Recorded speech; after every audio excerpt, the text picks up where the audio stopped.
एक बार की बात है, जादुई जंगल के भीतर बसे एक अनोखे छोटे से गांव में माया नाम की एक चुड़ैल रहती थी। वह अपने अनोखे स्वाद और अजीब आदतों के लिए जानी जाती थी। जब पूर्णिमा का चंद्रमा आकाश में छिप गया, फिर रात में हर रोज दरवाजे में दस्तक होने लगी।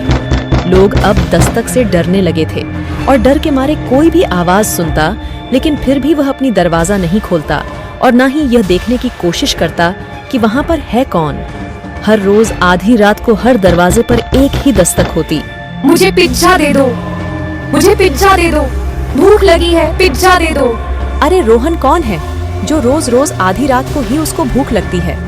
साधु संत भिखारी सब दिन में आते हैं, लेकिन तुम्हारी इलाके में पहली बार देख रही कि भिखारी रात में भी मांगने के लिए आ रहे हैं और रोज एक ही चीज मांग रहा है।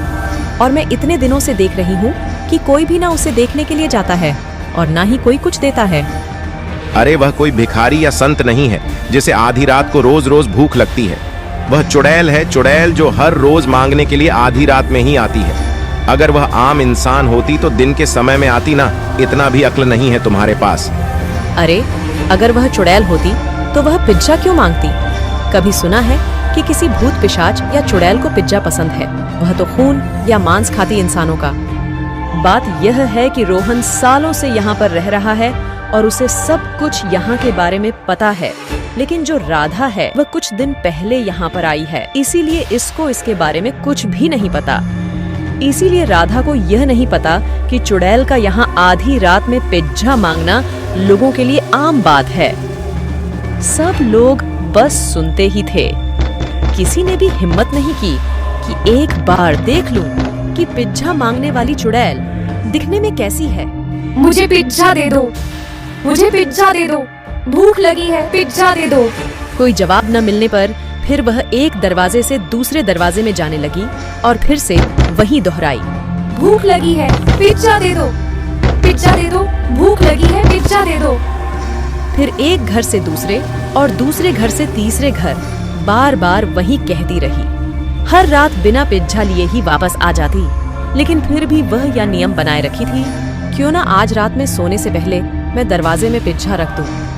बेचारी हर रोज मांगने के लिए आती है, मगर कोई भी नहीं देता है। क्या पता मैं पिज्जा दे दूं तो उसके बाद वह कभी मांगने भी ना आए।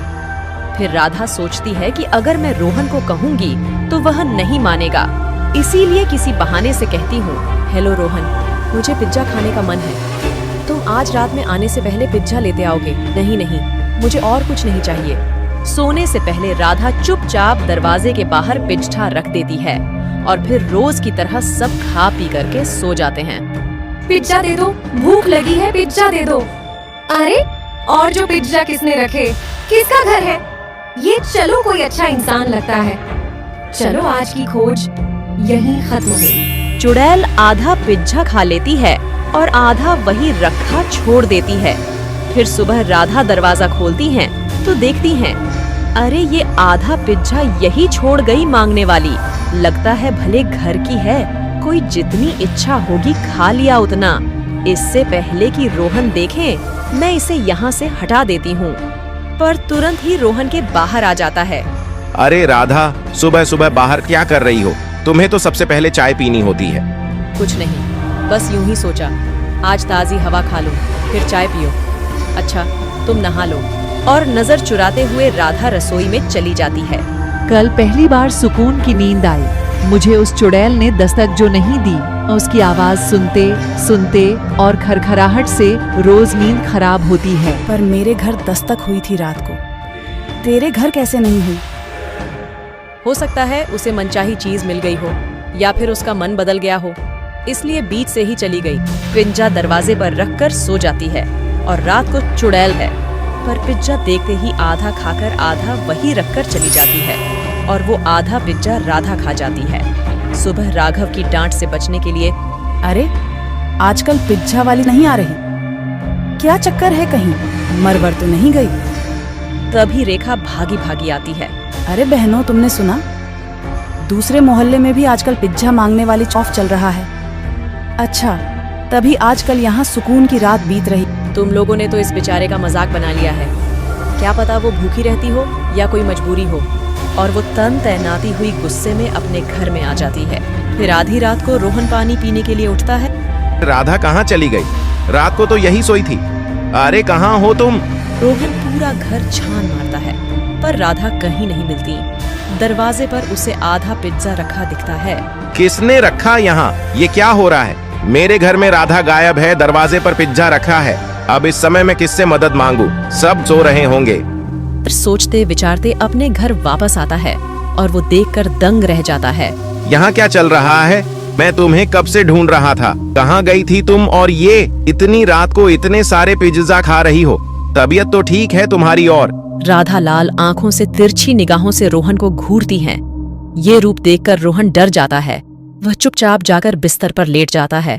फिर सुबह, अरे भाई, तूने सुना? गली मोहल्ले की खबर आई है।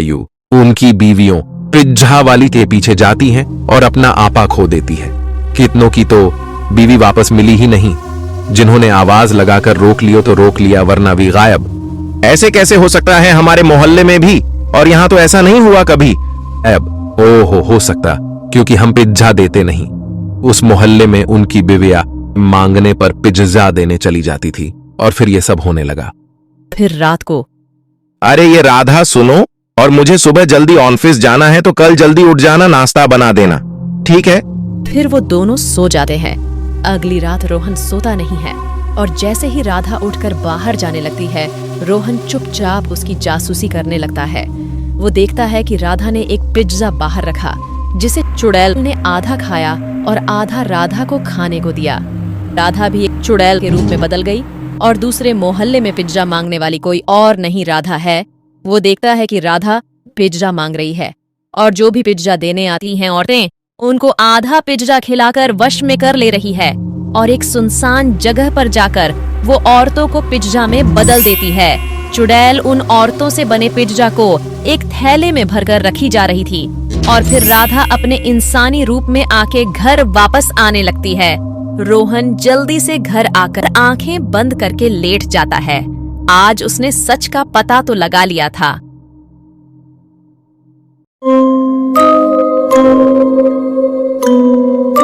जैसा कि हमने देखा था, रोहन और राधा पति पत्नी थे।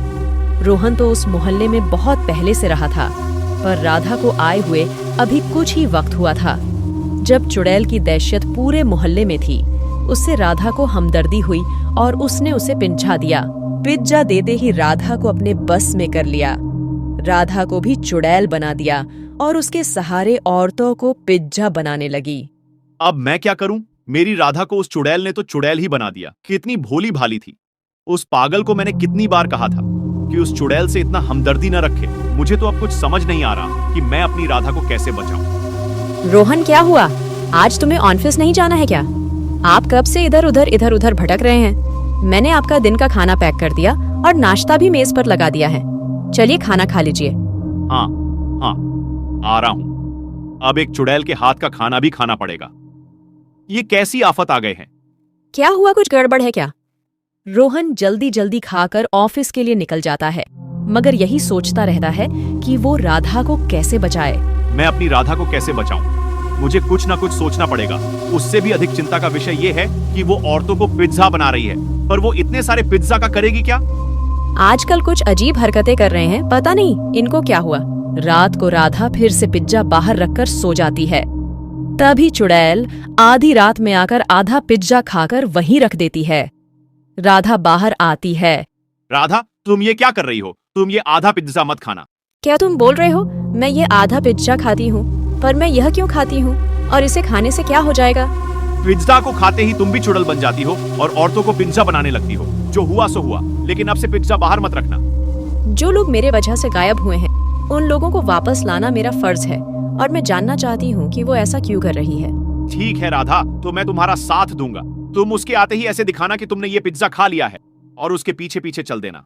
चुड़ैल के आते ही राधा उसके पीछे चल देती हैं और औरतों को पिज्जा बनाकर वो राधा के थैली में रख देती है।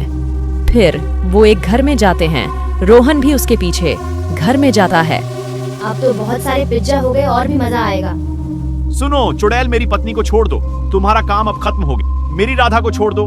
वरना मैं सभी को बता दूंगा इस सब की पत्नियों को तुमने पिज्जा बना दिया है और वो लोग तुम्हें आकर मार देंगे। हाँ, तुम ऐसा करने की सोचना भी मत, क्योंकि तुम्हारा एक कदम सारी पिज्जा को नष्ट कर सकता है और तुम्हारी बीबी को भी। तभी राधा भी रोहन के बगल में खड़ी हो जाती है। कृपया उन पिज्जा के साथ कुछ न करें, वे किसी की पत्नियां हैं। लोगों ने बहुत धूमधाम से शादी करके अपने घर की शोभा बनाया है। तुम ऐसा क्यों कर रही हो? क्यों आपने औरतों को पिज्जा बनाया है? इन सब को छोड़ दो। मैं इनको नहीं छोड़ सकती हूँ, मुझे भी किसी से शादी करनी है। मेरी शादी में पिज्जा नहीं होने के कारण मेरी शादी टूट गई थी, इसलिए मुझे मुक्ति तब मिलेगी जब मेरी शादी में सबके लिए पिज्जा हो और मैं उसी लड़के से शादी करूंगी। चुड़ैल, तुम भी शादी करना चाहती हो? अगर उसने शादी नहीं की तो क्या होगा? तुम ऐसे ही लोगों को पिज्जा बनाती रहोगी? उसे मानना ही होगा, वरना मैं उसके घर की औरतों को भी पिज्जा बना दूंगी और उसे मनाने का काम अब तुम दोनों का है। अगर तुम दोनों चाहते हो कि मैं यह सब छोड़कर हमेशा के लिए चली जाऊं, फिर तुमको मेरी बारात वापस लानी पड़ेगी और मेरी शादी उसी लड़के से करानी होगी, वरना मैं उन्हें मार डालूंगी, यहाँ तक कि तुम्हारी राधा को भी। मेरी राधा को कुछ मत करो और न ही उन पिज्जा को। हम तुम्हारी मदद करेंगे और तुम्हारी बारात वापस लेकर आएंगे। रोहन चुड़ैल के होने वाले पति रमन के पास जाता है। देखो रमन, मैं यहाँ पर आपसे उस लड़की के बारे में बात करने आया हूँ जिससे आपकी शादी होने वाली थी, लेकिन पिज्जा न होने के कारण अपनी शादी तोड़ दी थी। अब वो चुड़ैल बन और उसने मेरी बीवी को कैद कर रखा है और मोहल्ले की बहुत सी औरतों को पिज्जा बना दिया है। तो इसमें मैं क्या कर सकता हूँ? ये आप लोगों की परेशानी है। आप क्या चाहते हैं कि मैं फिर से उससे शादी कर लूं? नहीं, मैं ये नहीं चाहता, लेकिन वो चुड़ैल चाहती है, क्योंकि तुमने पिज्जा कम होने के कारण आपने शादी तोड़ दी। पिज्जा के कारण उससे शादी तोड़ी थी, तो आप उससे फिर से शादी करें और उसके घर बारात लेकर जाएं। अगर मैं ऐसा ना करूं तो? आपके पास और कोई चारा नहीं है, क्योंकि मैं अपनी बीवी को बचाने के लिए और मोहल्ले की औरतों को बचाने के लिए आपको मार सकते हैं, या अगर मैं चुड़ैल से कहूं तो वह आपके परिवार की महिलाओं को पिज्जा बना देगी। नहीं, मैं तैयार हूँ। अपने घर वालों की जान बचाने के लिए मैं तैयार हूँ। फिर रोहन ये बात चुड़ैल को जाकर बताता है। देखो चुड़ैल, मैंने रमन को मना लिया है, वो तुम्हारे घर पर बारात लेकर आए और तुमसे शादी करें, लेकिन उसके बाद तुम सभी को मुक्त कर दोगी और मेरी राधा को भी जाने दोगी। हाँ, ठीक है, मैं भी करने के लिए तैयार हूँ। मैं कोई बुरी औरत नहीं हूँ। मेरी शादी बस पिज्जा न होने की वजह से टूट गई, तो मुझे बहुत बुरा लगा। इसीलिए मैंने ठान लिया कि मैं इस बार इतने पिज्जा बनाऊंगी कि पिज्जा सब खाए और मेरी शादी न टूटे। तुम एक बात बताओ, तुमने तो उन औरतों को ही पिज्जा बना दिया और लोगों को तुम पिज्जा खाने दोगी। लोग तो पिज्जा के साथ साथ उन औरतों को भी खा जाएंगे। कितना गलत काम कर रही हो, तुमने कभी सोचा है? मैं उन औरतों को बस उनके घर से यहाँ लेने के लिए बनाती हूँ, ताकि मैं ढेर सारी औरतों को पकड़ सकूँ और उनसे पिज्जा बनवा सकूँ। जो पिज्जा रखता है मैं सिर्फ उन्हीं को पकड़ती हूँ, क्योंकि वो लोग मेरी शादी के लिए भरपूर पिज्जा बना सकें। खैर, ये बात मैंने आज तक किसी को नहीं बताई थी, लेकिन तुम दोनों अच्छे इंसान लगते हो, इसलिए तुम दोनों को दिखाती हूँ। सभी औरतों को मैंने कैद और वश में करके उनसे पिज्जा बनाने का काम कराती हूँ। आओ मेरे पीछे। रोहन और राधा को लेकर एक अंधेरे कमरे में घुस जाती हैं। फिर अचानक से एक रोशनी के साथ वो कमरा चमकने लगता है और उनकी नजर जिधर जाती हैं उधर पिज्जा ही पिज्जा होते हैं और औरतें पिज्जा बनाते हुए देख रही होती हैं। शुक्र है आपने किसी के साथ कुछ नहीं किया, क्योंकि भगवान ने किसी को इसकी इजाजत नहीं दी है। किसी की जिंदगी लो, आप तो अपनी दुख की वजह से चुड़ैल बनी हो। तुम्हें तो इन औरतों में दया आनी चाहिए। 2 दिन बाद रमन बारात लेकर आता है। ढोल के साथ लोग नाचते हुए आ जाते हैं। देखो, तुम्हारी बारात आ गई, अब हमें जाने दो और औरतों को भी जाने दो। अब तो हम लोगों को छोड़ दो। मैं तुम लोगों को अभी कैसे जाने दूं? तुम दोनों मेरी शादी देखकर जाना और खाना भी खाकर। नहीं, हमें नहीं खाना है, बस अपने घर चले जाए, वही काफी है। अगर फिर कुछ कम पड़ गया तो कहीं आपकी शादी फिर ना टूट जाए। हाँ, अब नहीं कुछ कम पड़ेगा, क्योंकि खाने में सिर्फ पिज्जा ही है। चुड़ैल सज धज कर मंडप पर बैठ जाती है। सब लोगों के सामने भर भर प्लेट पिज्जा रखा था। लोग एक दूसरे को देख रहे थे कि केवल पिज्जा ही है। ये कैसी शादी है? कैसी शादी है ये? खाने में बस पिज्जा ही है, मुझसे नहीं खाई जाएंगे सिर्फ पिज्जा खाने में। और कुछ भी लाओ, हैं? और नहीं है तो चलो यहाँ से। ये शादी नहीं होगी ये शादी। कोई कहीं नहीं जाएगा। मेरी शादी एक बार और नहीं टूट सकती। सभी को खाना होगा, प्यार से नहीं तो मेरे डर से। चुड़ैल उस आदमी के मुंह में पिज्जा कसने लगती है। हम लोगों ने कुछ भी नहीं किया है और न ही कम पिज्जा होने के कारण बारात छोड़कर गए। तुमने इन लोगों को सजा तो दे दी, अब हम लोगों को हमारे घर जाने दो।